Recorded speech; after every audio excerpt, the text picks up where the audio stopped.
You think your life is yours. Wrong. Your environment owns you. Every weak habit, every lazy decision, every excuse you repeat, it's not even your original thought. It's programming. You wake up in the same room, scroll the same garbage, talk to the same mediocre people, and then you wonder why you're stuck. You're not stuck, you're controlled. And the worst part, you're so comfortable in your cage, you've convinced yourself it's freedom. Let me break something down that most people are too soft to even hear. Speaking in tongues isn't some mystical nonsense. It's transformation at a level you don't have the discipline to reach yet. It's when a man rewires himself so completely that his old identity can't even recognize him anymore. New thoughts, new reactions, new standards. It's not about language. It's about power. It's about becoming so mentally dominant that your environment no longer dictates your behavior. You dictate it. Right now, your environment is louder than your ambition. That's the truth you don't want to face. You say you want discipline, but you surround yourself with distraction. You say you want control, but your habits scream weakness. You say you want power, but your identity is built on comfort. That's why you fail. Not because life is hard, but because you're still speaking the language of your old self. A language of excuses, delay, and average thinking. When a man truly changes, it looks violent, not physically, mentally. He stops negotiating with weakness. He cuts off people without hesitation. He restructures his entire environment like a king building a fortress. That's speaking in tongues. It's when your actions become so aligned with dominance that average people don't even understand you anymore. They call you extreme. They call you obsessed. Good. That's the price of control. You don't rise by hoping. You rise by rebuilding. Your room, your circle, your routine, everything either sharpens you or softens you. There is no neutral. And if you're still living in an environment that feeds your lowest version, then stop pretending you want greatness. Because greatness demands isolation, precision, and ruthless standards. Look around you carefully, because what you see is not random. It's a system that is shaping you, whether you admit it or not. The room you sit in, the noise you tolerate, the people you allow access to your time, every detail is either sharpening you into something dangerous or quietly weakening you without your permission. Most men fail right here because they believe comfort equals stability. It doesn't. Comfort is a slow poison. It feels harmless, even deserved, but over time it strips away your edge, your urgency, your hunger. You don't notice it immediately. That's why it's effective. If your environment feels easy, predictable, and relaxed, you're not winning, you're decaying. Growth is not designed to feel smooth. Pressure, tension, and friction are the raw materials of progress. A man who is constantly surrounded by ease starts to lose his ability to fight, to push, to endure. His standards drop quietly. His discipline becomes optional. His mindset softens. And then one day he looks at his life and doesn't recognize how far he's fallen, but by then, the damage is already done.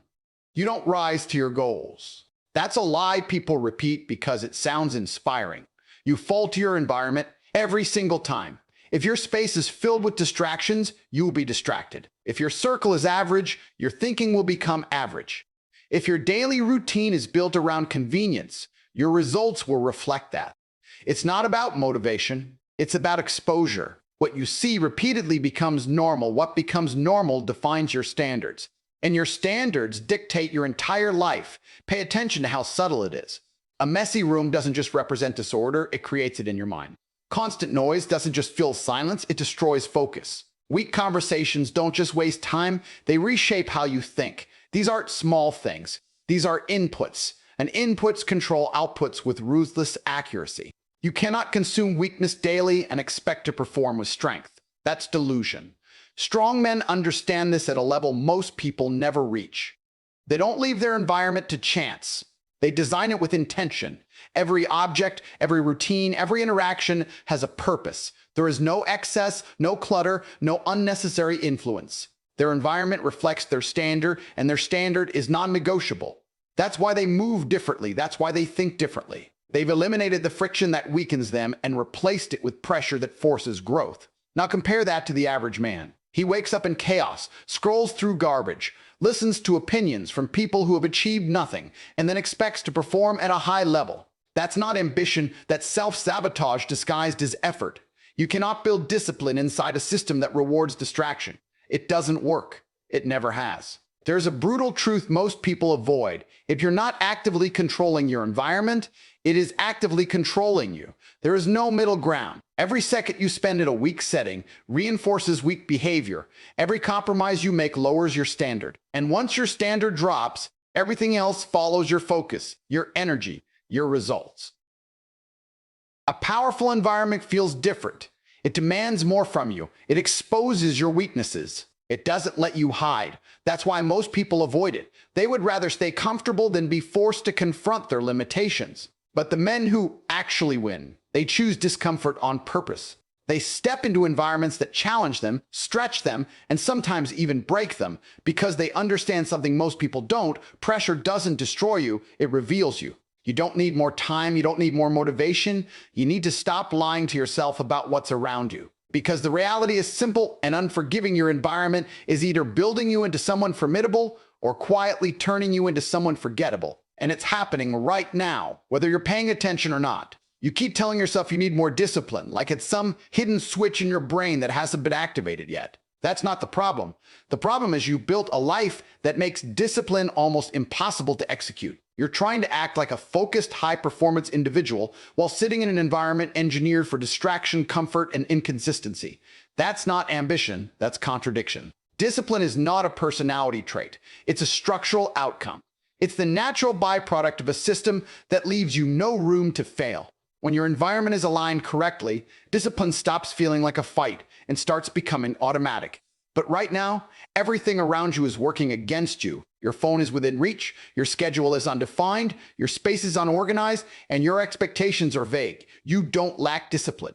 You lack design. Look at how you operate daily. You wake up without a fixed structure, you react instead of act, and you rely on how you feel in the moment. That's chaos.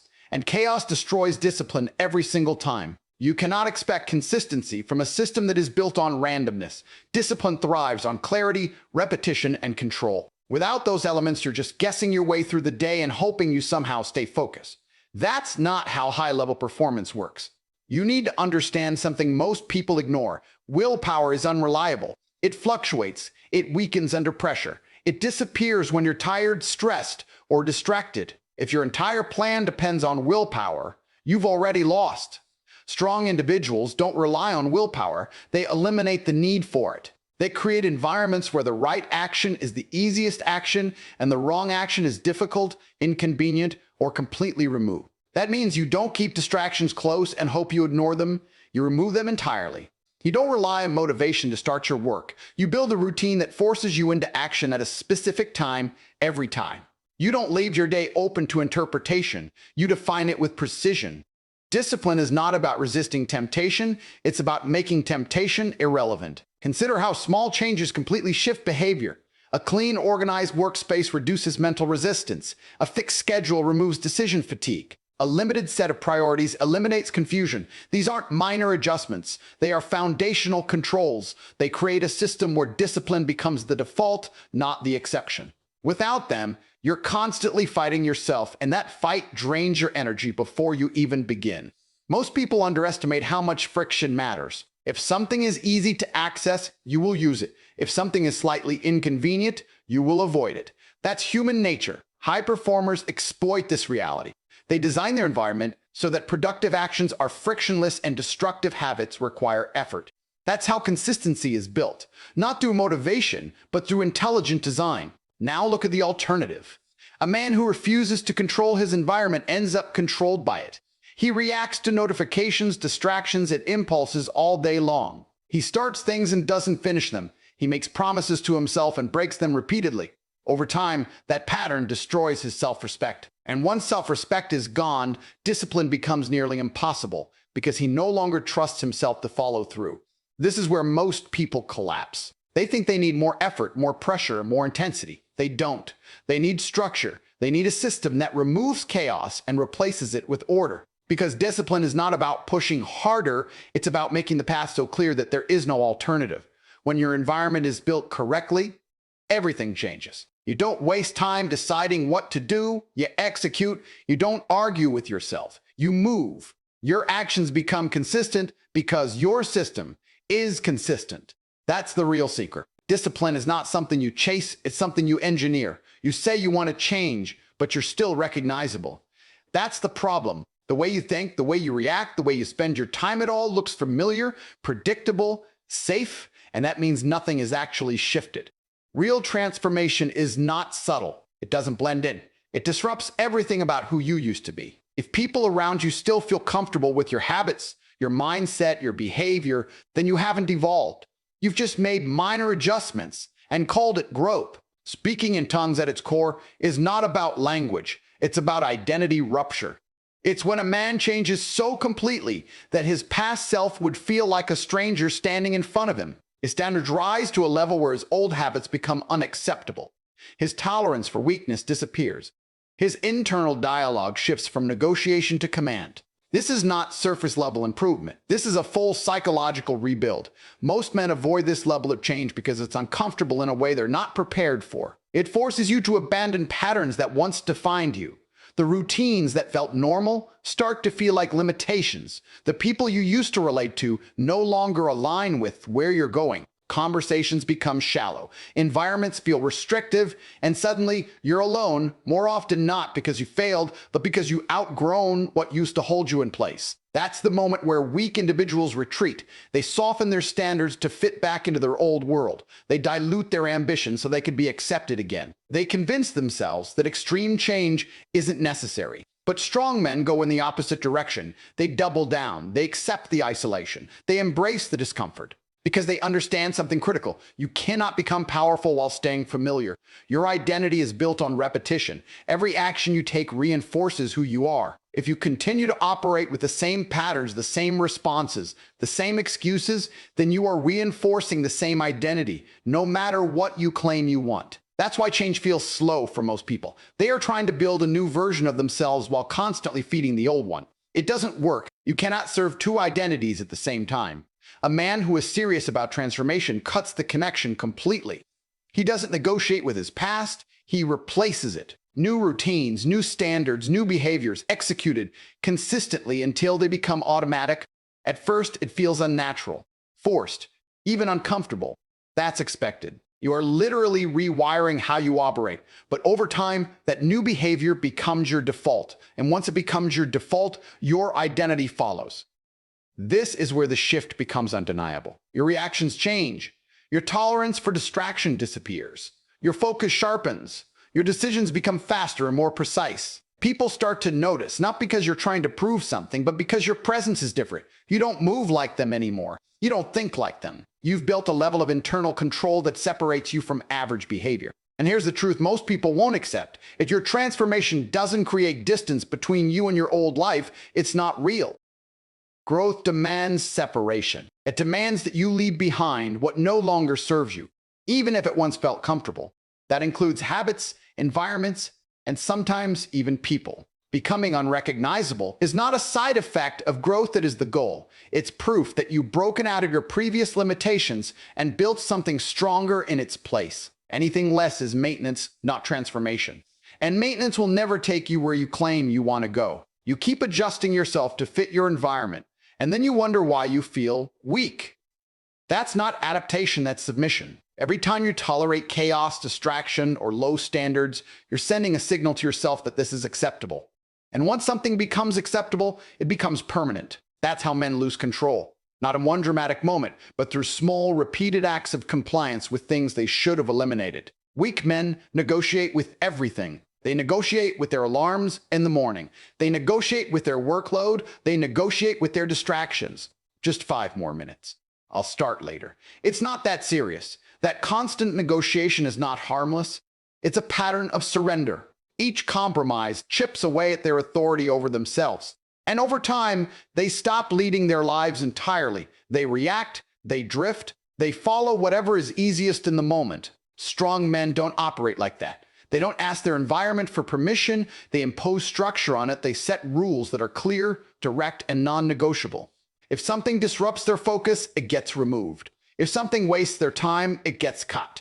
There is no emotional attachment to inefficiency. There is no hesitation when it comes to eliminating weakness. That's what dominance actually looks like. Not aggression, not noise, but control. You need to understand the difference between adapting and dominating. Adapting means you bend yourself to fit the situation. Dominating means you shape the situation to fit your standards. One leads to compromise, the other leads to power, and you cannot have both. The moment you start adjusting your behavior to accommodate distractions, low-value people, or unstructured environments, you've already lost control.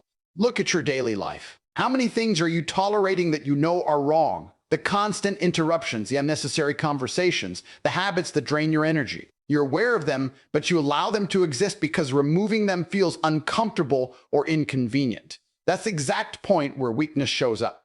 Not in ignorance, but in hesitation. Dominance requires decisiveness. It requires the ability to act without overthinking, without seeking approval, without second guessing. When something doesn't align with your goals, it goes immediately. No delay, no justification, no emotional debate, because every second you allow it to stay, it continues to influence you. And influence compounds. Small distractions become major problems over time.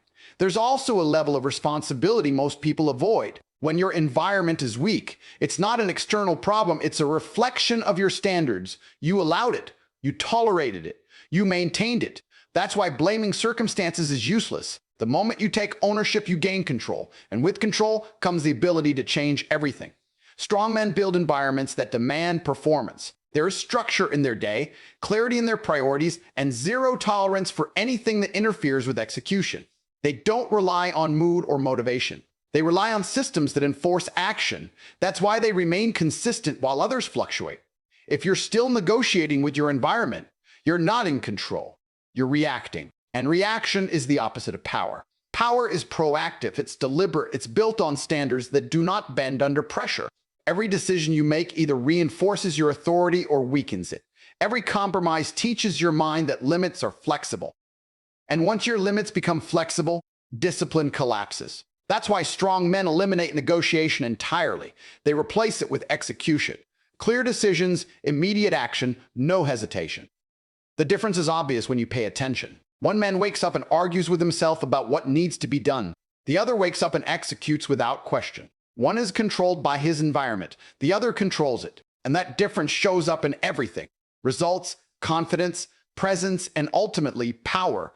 You think the people around you don't matter as long as you stay focused. That's a lie you tell yourself to avoid making hard decisions. The truth is much harsher. Every person in your circle is shaping you, whether you like it or not. Their standards leak into yours. Their habits influence yours. Their mindset becomes the ceiling you struggle to break through. You are not operating in isolation. You're absorbing everything around you. Pay attention to the conversations you have daily. Are they pushing you forward or keeping you comfortable? Are they about growth, execution, and progress, or are they filled with complaints, gossip, and distractions? Because whatever dominates your environment will dominate your thinking. And once your thinking is compromised, your actions follow immediately. You cannot surround yourself with average thinking and expect exceptional results. It doesn't happen. This is where most men get exposed. They claim they want success, discipline, and control, but they refuse to distance themselves from people who embody the opposite. They hold on to weak connections out of familiarity, history, or convenience.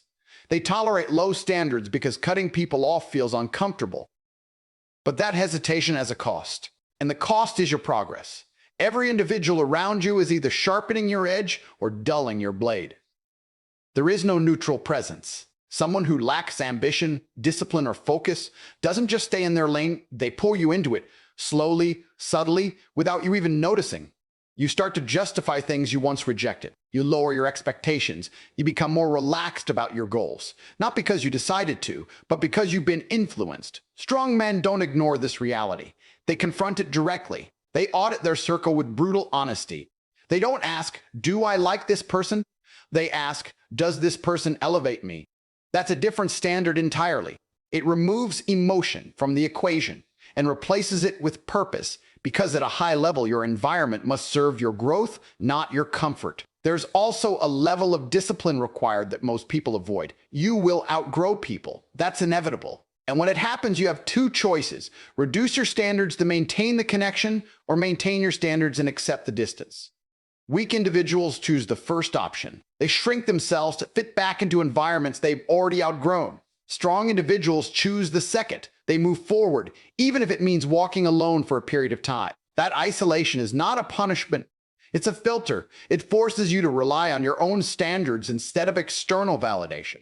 It removes noise. It sharpens your focus. And eventually, it attracts individuals who operate at a similar level. But you don't reach that point by holding on to what's familiar. You reach it by enforcing your standards without compromise. Look at the patterns. If you're surrounded by people who waste time, you will waste time. If you're surrounded by people who lack discipline, your discipline will weaken. If you're surrounded by people who avoid responsibility, you will start to do the same. Influence is not optional. It's constant. And if you're not controlling it, you're being controlled by it. The hardest part is accepting that loyalty does not equal value.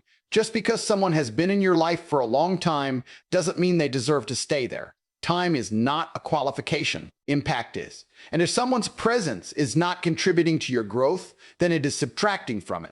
There is no middle ground. High-level individuals protect their environment aggressively. They are selective about who they allow into their space, their time, and their attention.